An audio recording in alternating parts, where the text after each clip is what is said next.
एका वारकऱ्याची मुलाखत आली. एक असा 80-85 वर्षाचा म्हातारा निघालेला, पंढरपूरची गोष्ट आहे. पर हे मुलाखत घेणारे असतात ना, तोंडात माईक घालून तुमचं काय याच्याबद्दल मत आहे असं की नाही. तुम्ही किती वर्ष येत आहे आजोबा पंढरपूरला, किती वर्ष येत आहे? अमुक अमुक कॅमेरामन के साथ, अमुक अमुक अमुक अमुक टीव्ही असतं ना. त्या तो अनभिज्ञ होता, तेव्हा तो म्हटलं त्याच्या खांद्यावर पणतू होता त्याचा. 85-90चा म्हातारा कुटकुटीत होता एकदम. फाटकत धोतर, फाटकी पैरण, त्याची बायको तुळशी वृंदावन घेऊन 85 वर्षाची, ते पोरग नातवंड पतवंड पणतू. किती वर्ष येत आहे? तरी सांगितलं बाळा कधीपासून येतोय मला नाही माहिती, माझ्या खांद्यावर असा हा पणतू आला ना, मी असा माझ्या पणज्याच्या खांद्यावर येत असे. ही अशी उत्तर असतात या लोकांची बघा. तुमचा व्यवसाय शेतकरी आहे नव, पेरण्या करून निघतो. कशाची शेती करता? ज्वारीची शेती करतो, कधी डाळी लावतो. ऊस नाही लावत? अरे ऊसाला पाणी लय लागतंय बाबा, आमच्या भागात पाणी नाही तेवढं. डोळ्यासमोर ती मुलाखत यावी म्हणून बोलतोय. इतकी वर्ष येत आहे पंढरपूरला, कधी पांडुरंगाचं दर्शन झालंय तुम्हाला? नाही र बाबा, कळसाचं दर्शन घेऊन परत जातो. मग इतकी वर्ष कशाला येत आहे?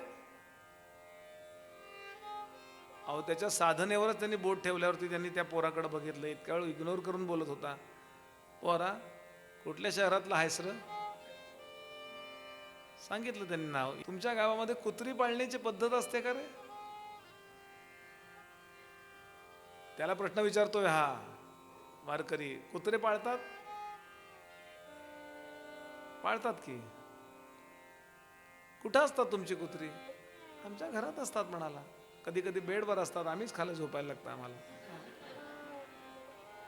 पोरा आम्ही बी खेडेगावातली माणसं कुत्री पाळतो. आमची कुत्री अंगणात असतात. आणि जेव्हा शेती तयार होती ना, ज्वारीचं पीक तयार होतं, डाळीचं पीक तयार होतं, त्यावेळेला आम्ही शेतावर राहायला जातो महिना महिना. कारण तेव्हा चोरा चिलटांचं भय लय असतं. तेव्हा आमच्याबरोबर आमचं कुत्रं बी येतं, झोपडी बांधतो आम्ही. झोपडीच्या दारात काठ टाकलेली असते, बाज टाकलेली असते, आम्ही त्याच्यावर झोपतो. आमचं कुत्रं आमच्या समोर तिथे खाली झोपतं. आम्हाला आमची बायको आमची कारभारणी डबा आणून देते, आम्ही तिथे राहतो. पहिल्यांदा काढणी होते, म्हणजे मी ती कणसं काढतो, कापणी होते, मग मळणी होते.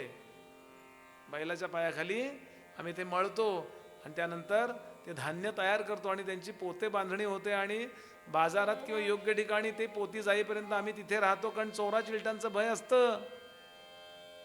आणि आम्हीच नव्हे, आम्ही सगळी शेतकरी 100, 200, 500 गावातले शेतकरी शेतावर राहतो. आम्हाला तिथं भाकरीन कोरड्यास पुरवलं जातं, आम्ही तिथे राहतो. आमची कुत्री तिथे असतात. पोरा ऐक, तू म्हणतोयस ना पांडुरंग पाहिलाय का, त्याचं उत्तर देतोय मी. पोरा चोर येतातच, चोर येतातच. रात्रीच्या वेळेला चोर येतात आणि त्याबरोबर आमचे कुत्रं तुमच्या शहरावानी कुत्र्यासारखं नसतं. तुमच्याकडे चोर आलं की काठकाली लपून बसतात तुमची कुत्री. आमची कुत्री भुंकाया लागतात. ऐका, आमची कुत्री भुंकाया लागतात. भो भो भो भो, चोर चोर चोर चोर म्हणायला लागतात. एक कुत्रं भुंकतं, दुसरं कुत्रं भुंकतं. भागातली 100-200 कुत्री भुंकायला लागतात. 200 कुत्र्यापैकी एकानंच चोर पाहिलेला असतो. बाकीची कुत्री 199 कुत्री त्याच्यावर विश्वास ठेवतात. कळलं का तुला?